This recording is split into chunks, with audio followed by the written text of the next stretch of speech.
gurigii bay baareen, lacagtii wixii bay ka baarayaan, iyo isagii dadkii eeriyadiisii iyo dadkii maraakiibtii wixii oo dhan way baareen, isagana way baareen. marka السلام عليكم ورحمة الله وبركاته. سلوى أصحاب قليلا من كسر الدنيا جودا. قصدنا ما تحكي كده على دلك إنجليزكا وحكي كده على ويل ومقعب محمود حسين متان. محمود حسين متان وويل صوماليا أو شيء كل سجال بقارس حلاتنكي كل شيء مقالة ده هركيسة. محمود حسين متان مكوين هذه وحتجي دلك إنجليزكا. dalka ingiriiska markuu tagay wuxuu ka tagay magaalada Cardiff markuu ka tagay ayaa wuxuu halkaa ka noqday seaman ama baxaar dadka badaha ka shaqeeya maraakiibta badaha ayaa wuxuu halkii markuu ka shaqo bilaabay maasha Allah halka shaqadiisu hagaagtay kiyo halkiisii shaqadiisa iska wata ayaa muddo kadib waxay isbarteen gabadh lagu magacaabo Laura William waa gabar 17 jir oo ka shaqeysa shirkad warshad soo saarta warqadaha. Laura markii isbartay wiilkii ay xoog isku jeclaadeen, isaguna jecelihiin way jeceshahay, ay xoog isku jeclaadeen. waxa dhacday Laura inay maaragtay ay ka warwarto familigeeda iyo maaragtay dadka kaleba inay dhibaato uga timaado maadaama wiil madow ay jeceshahay.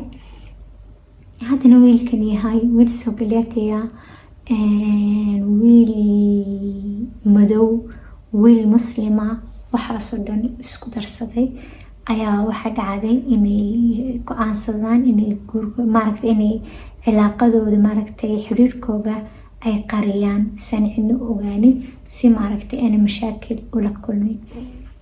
markay xiriirkooda qariyeen ayaa waxay wada socdeen muddo 3 bilood. muddadii 3 bilood waxay go'aansadeen inay isguursadaan ka bacdi.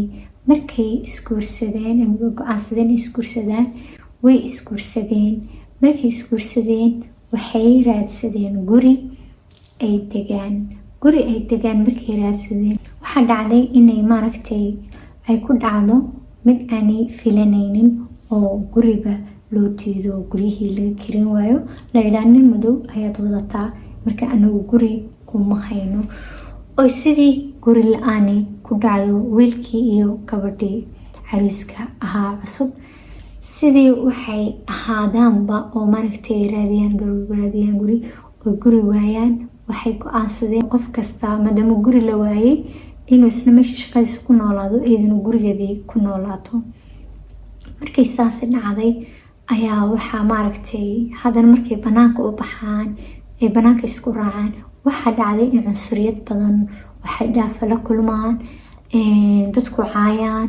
mararka qaar waxaa dhacday in faraha loola tago dhibaato fara badan lagu sameeyo oo cunsurinimo ah way xamili waayeen u dulqaadan kari waayeen. waxay go'aansadeen inay ka guuraan magaaladaas. markay magaalada go'aansadeen inay ka guuraan waxay tageen magaalo la yiraahdo hal ay u guureen.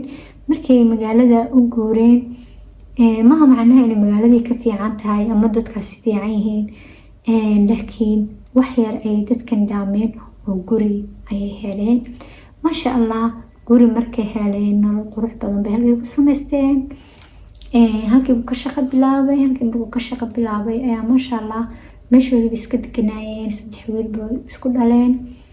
3 wiil markay isku dhaleen ayaa waxa dhacday in shaqo dhimis meeshii uu ka shaqaynayay ay samayso oo dadkii shaqada laga eriyay uu ka mid noqdo Maxamuud.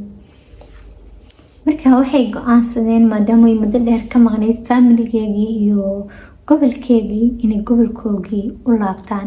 markay gobolkii u soo laabteen ayaa waxa dhacday markay soo laabteen guri ay waayaan oo sheekadii berigii hore ku dhacday ay ku dhacdo way meel ay degaan waayaan. marka waxay go'aansadeen inay sidii berigii hore qofba meel dego iyada iyo 3 ciyaalaha guri magaalada meeshuu ka shaqaynayo wiilku u dhow ay kireysteen. isna meeshii shaqada ayuu deganaa u seexan jiray. tii ay saas tahay ayaa maalmaha kamid ah waxaa dhacday in gabadh la dilo. gabadh dukaan haysatay oo Lily la yiraahdo ayaa dukaan agtooda meel maaragtay meesha maraakiibta ay ninkeedu ka shaqeynay meel u dhow ay dukaan ku haysatay dharka iibiya. gabadhii baa la dilay, lacagtiina waa laga dhacay. markaa gabadha midi ayaa lagu gowracay. markii mididii lagu gowracay lacagtii dukaanka taalayna la xaday ayaa waxaa dhacday in askartii maaragtay maraakiibtii yidhaahdaan maanta markab kaliya yuu bixin si loo ogaado dilkan ciddii ka dambeysay, maadaama dadkan meesha ka dhawaayeen ereyada. waxaa la diiday inuu qof kaliya ka baxo meeshii. isagu markaa uu dilku dhacayay maalintaas wuxuu ku maqnaa Silmooga 7 barkii ayuu Silmooga tegay mabuu jooginba xaafada. askartiiba waxay samaysay inay guriguri u baadho meeshii iyo maraakiibtii iyo xaafadii meesha ereyada ka dhaweyd ay raadiyaan qofkii dilkan ka dambeeyey. oo gurigii la baadhay waxaa ka mid noqday gurigan wiilkan Soomaaliga maxamuud markii ka mid noqday ayaa waxay weydiiyeen halkuu ku maqanaa iyo markii waqtigaas 8 gabadh waxaa la dilay 8 ilaa 8 waxsaasa la dilay. 8 xili jirtay marmar maaragta qof uu daahiyo mooyaane waqtigaas xili jirtay. markaa waqtigaas halkuu ku maqnaa ayaa la weydiiyey. uu sheegay in Silmooga uu ku maqnaa. Silmooga markuu kasoo laabtay inuu gurigiisa yimiday. roob yar baa da-ay maalinta tixtiixa.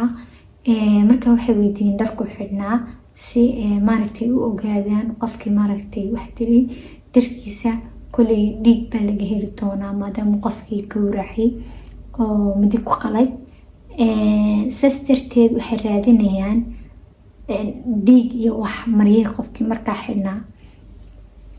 markay dharkiisiiba tusay waxay arkeen kiyo koorkan afkaarkan xidhan iyo taagiyad u xidhnaa ayuu tusay wili kuwaana xidhnaa maanta. kuwii markii ay eegeen dharkii iyo meeshii bay baadheen, gurigii bay baadheen, lacagtii wixii bay ka baadhayaan. iyo isagii dadkii ereyadiisii iyo dadkii maraakiibtii wixii oo dhan way baadheen, isagana way baadheen. markaa guryihii iyo wax kasta la wada baadhay ayaa waxaa soo baxay in dadkii la wareysto. waxaa maalinta gabadha la dili doono inta la dilin waxoogaa ka hor ayaa waxaa jiray 2 gabdhood wax ka iibsaday oo sheegay nin madow oo shaarba leh inuu meesha joogay ay ku arkeen dukaanka dhexdiisa. gabadh kale oo maaragtay iyada walaalihiin waxay sheegtay inay aragtay nin madow oo meesha hormarmaraya dukaanka walaasheed ayay sheegtay nin madow oo dheer meesha hormarmaraya. tuyar oo 12 jira waxay sheegtay in ay aragtay nin madow oo dheer oo shaarba leh ayay sheegtay. waxaa soo baxay haddana nin Jamaican oo sheegay inuu arkay nin madow oo Soomaaliya oo ilig dahab leh uu ku arkay dukaanka ereyadiisa, dukaanka hortiisa. inuu dukaanka ku arkay nin madow oo Soomaaliya oo ilig dahab leh ayuu sheegay nin Jamaican. markay saasay dhacday toddobaad kasoo wareegay haddana in askartii waxba haynin ayaa dadkii baa kacay. jaraadadii baa intaa qoraya inaan dilkii waxaan geystay lahaynin, inuu qof madow ahaa oo maaragtay sogaleetiya, inuu dilkan ka dambeeyey. waqtigaas xoog bay u cunsuriyeen ahaayeen dadkii iyo dowladuba waxay xoog bay cunsuriyeen u ahaayeen waqtigaas. meeshana waxaa ku noolaa dad badan oo kala duwan oo kala background oo meelaha 50 dowladood kasoo kala jeeda ayaa ku noolaa oo meesha ka shaqeysan jiray oo maaragtay iyagu maaragtay isgarabsiin jiray, iyagu iscaawin jiray, dadka kale iska soo dhaweysan jiray maadaama cunsuriyad badan lagu hayo oo dadkani cunsuriyiin yihiin. dadkan madow cabiid u arkaan dadkani.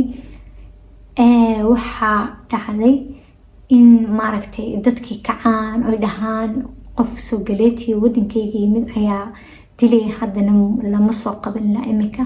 marka dowladii waxay sameysay inay maaragtay ay falkii maaragtay sidii qofkii u keeni lahayd ayay isku dayeen.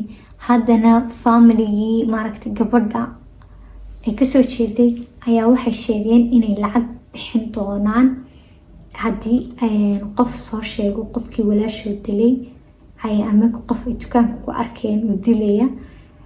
markii saasi dhacday ayaa waxaa soo baxay dad badan oo markhaatiyo beena sheegay.